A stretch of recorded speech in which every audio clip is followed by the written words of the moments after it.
जब चमके पड़ शीत लहरी,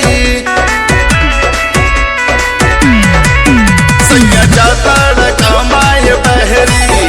जब चमके पड़ शीत लहरी, बोला कैसे रहब तोहरा बिन, कैसे के आए निद गहरी।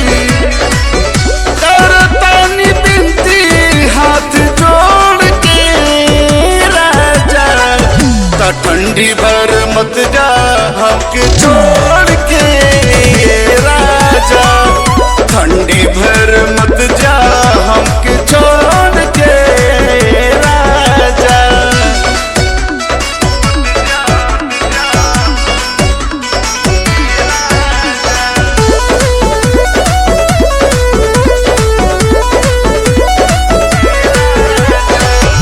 न चाही साड़ी लहंगा, न चाही गहना महंगा, आँखिया की सोझा रहे बलम।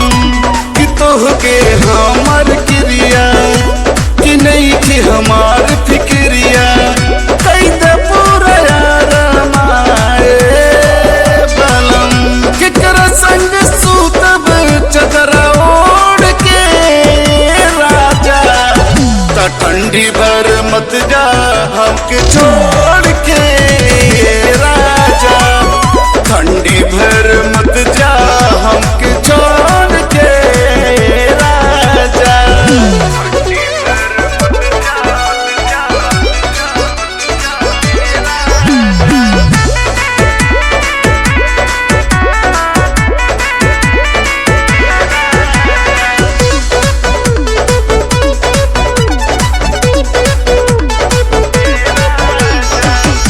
नचाता चंदन देवर, उलेता मेहर की फेवर।